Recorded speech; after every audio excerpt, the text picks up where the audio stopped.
Yo, what's up mga kasmegmas? Let's go! Part 3. So, yung i-discuss ko naman ngayon is yung product and quotient rule. Wow! So, ano nga ba yung product rule? Wait, lapitan natin. Product rule. Sa derivatives to So, ano nga ba yung product rule natin sa derivatives?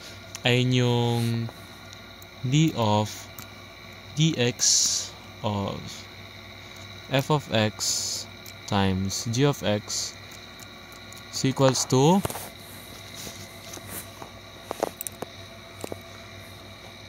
f of x times g prime of x plus g of x times f prime of x. Ayan.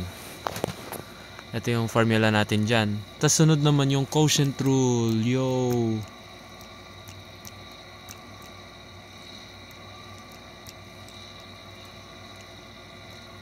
Rule.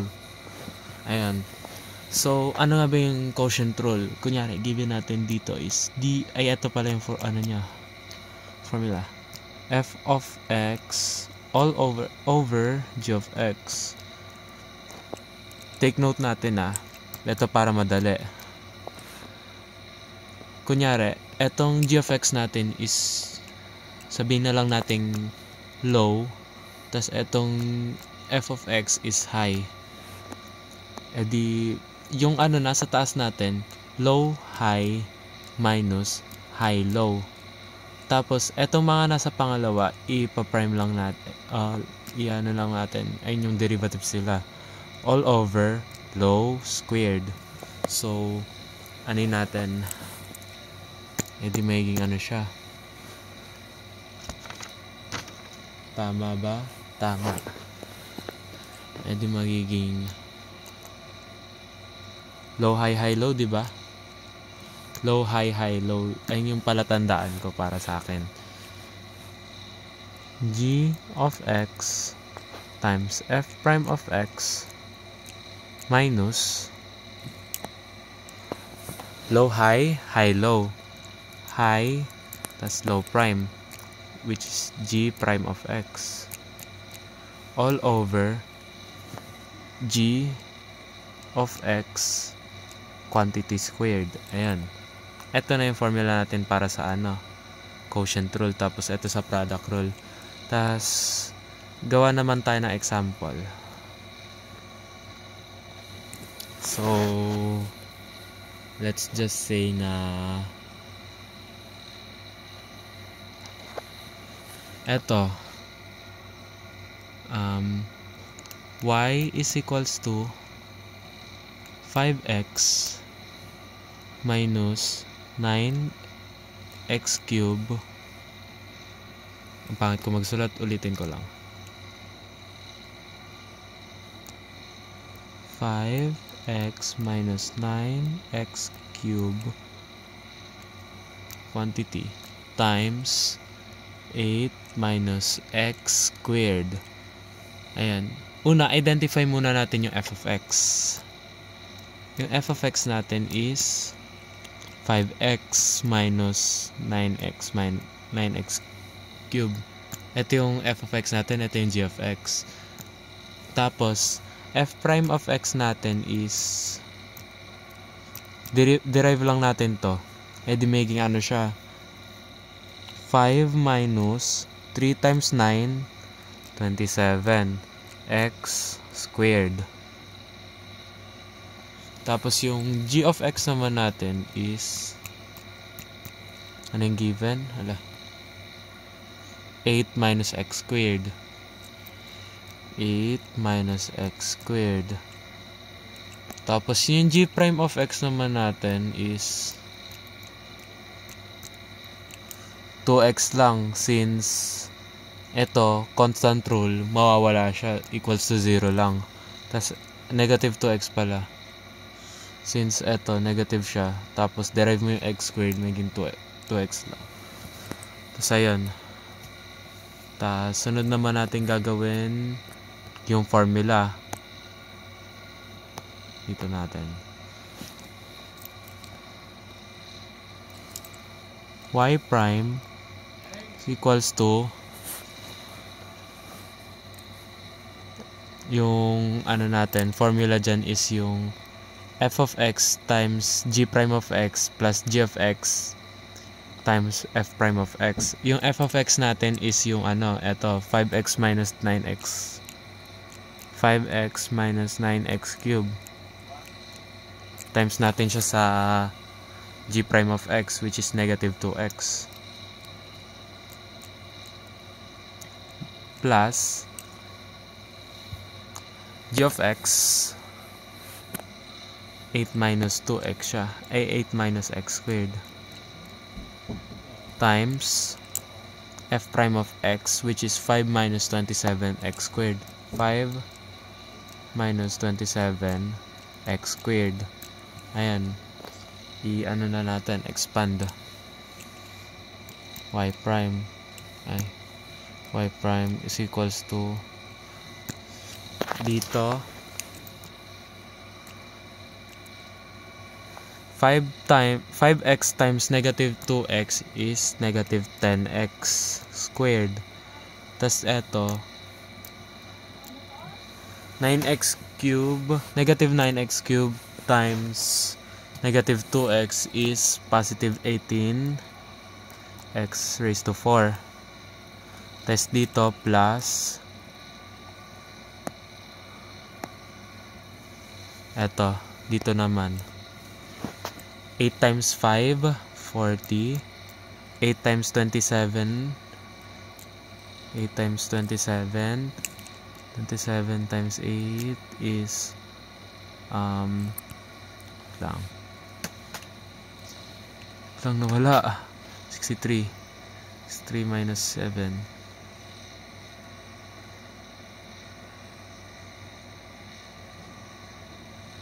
66. Nawala bigla sa utak ko.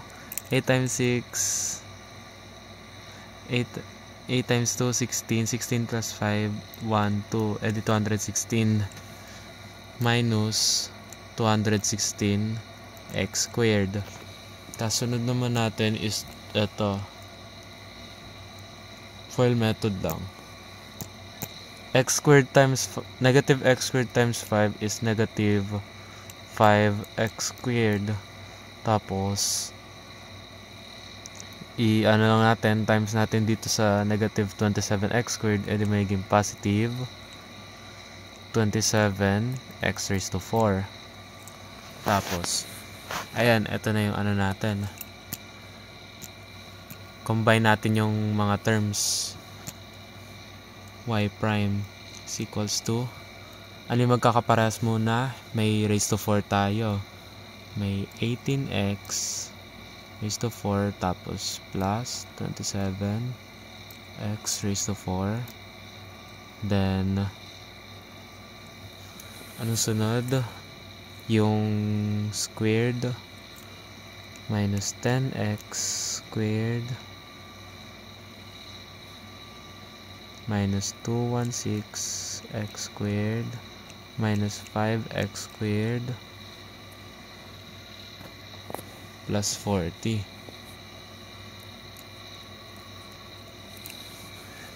Combine natin yung mga like terms. Y prime is equals to 18 plus 27, 45. 45 x raised to 4 plus minus since mas malaki tong 216.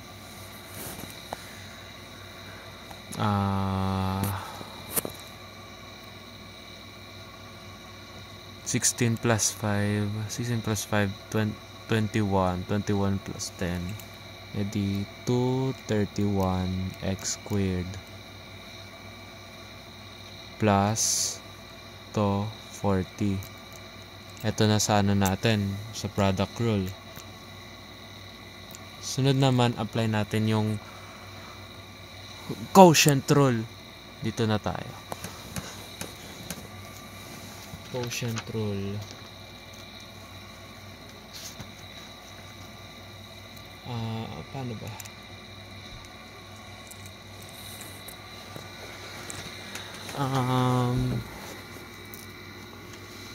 Wait lang. Paano kaya? Tingin lang ako dun sa mga examples.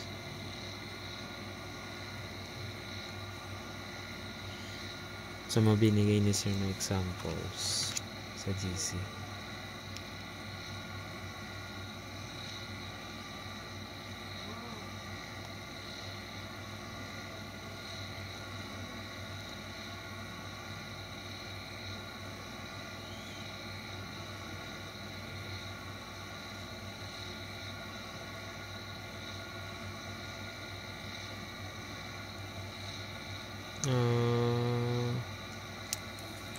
Try natin tong y is equals to 1 over x minus 2. Ay, pwede mo siya yan eh. Pwede mo to magpangit.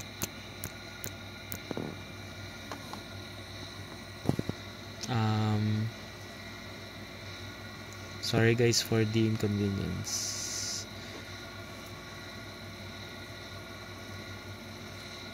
Wala lang talaga ako mahanap. Unprepared, sorry.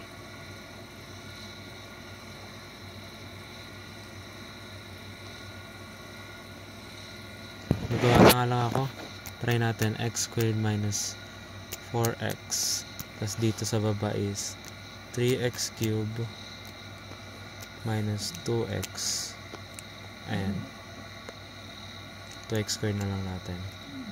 Since, ayan, hanapin muna natin yung f of x. F of x natin is x squared minus 4x. Tapos yung f prime of x niya is 2x minus 4. Sa g of x naman, g of x is equals to 3x cubed minus 2x squared. Tapos g prime of x niya is 9x squared minus 4x. Ayan.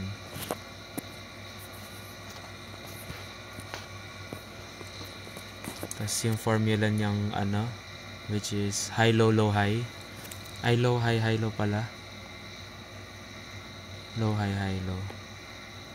Which is y prime is equals to low is 3x cubed minus 2x squared times f prime, high prime is 2x minus 4. Wala, di kasya. Delete lang muna natin to.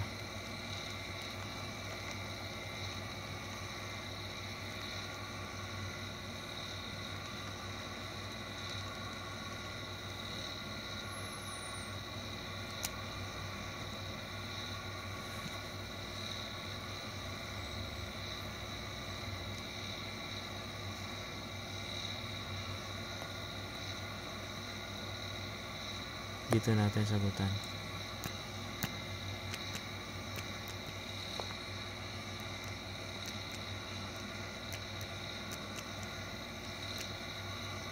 Times 2x minus 4 minus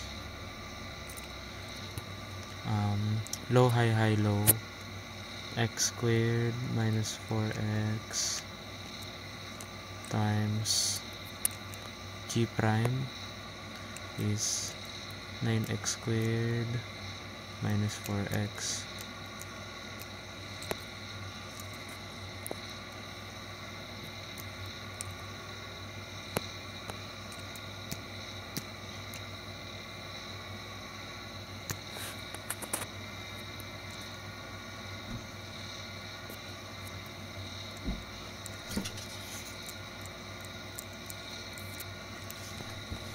and all over 9x squared minus 4x squared. Ayan. So, expand natin to. Y prime is equals to dito times muna FOIL method.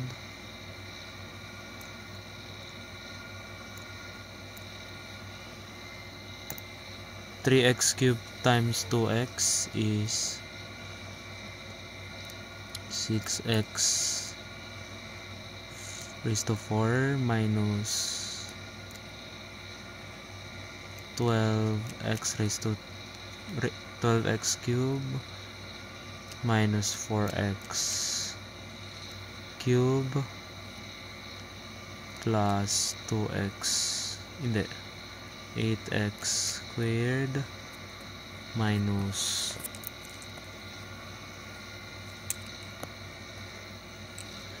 dito x squared times iganto natin x squared times 9x squared is 9x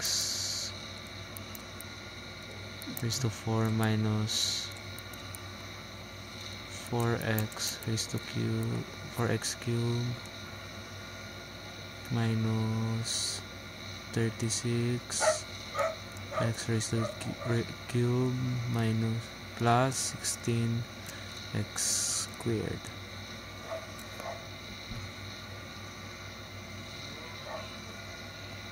Tama. All over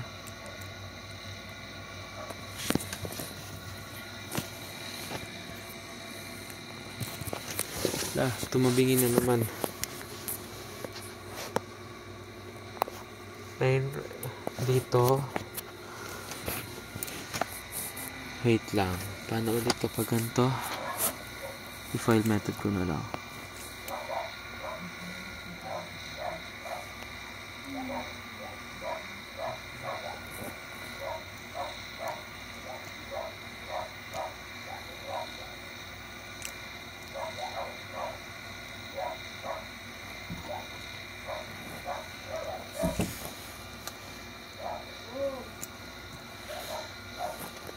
A minus B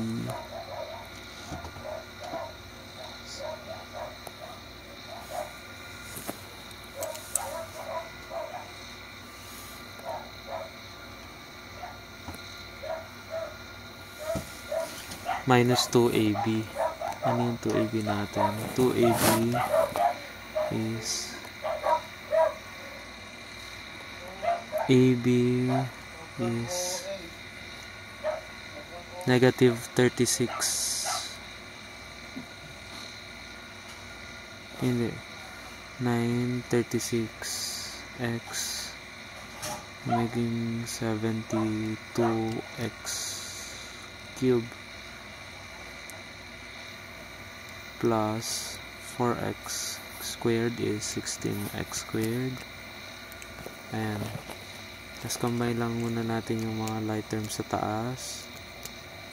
Edi maging 6x raised to 4 minus 12 16 minus 8 16 minus 8 is 16 minus 8 16 ay hindi tama lang 16x cube plus 8x squared minus 9x4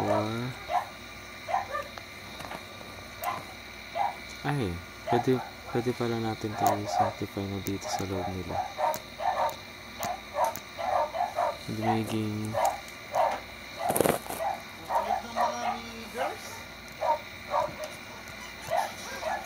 Panis.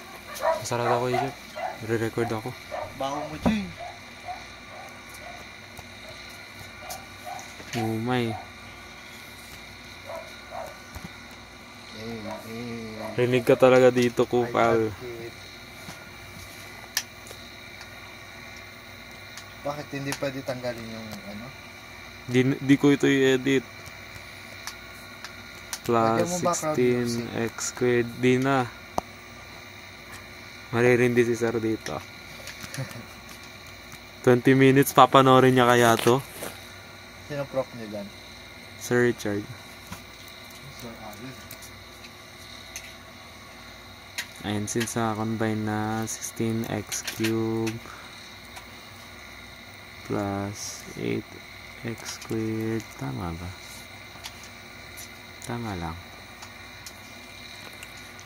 Minus 9x raised to 4 plus 40x cube plus 16x squared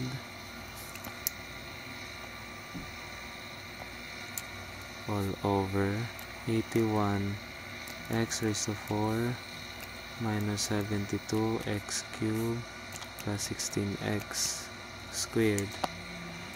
Ayan. Tapos combine ulit natin like terms 40 tapos 6 magiging 46x squared ay x raised to 4 minus ay hindi mali magiging negative 3 na to. Ba't ko inano yun? Plus 40 minus 16 is 24 x cube tama plus 8 plus 6 24 x squared all over 81 x raised to 4 minus 72 x cube plus 16x squared. Let's go. Yan sagot. Yay.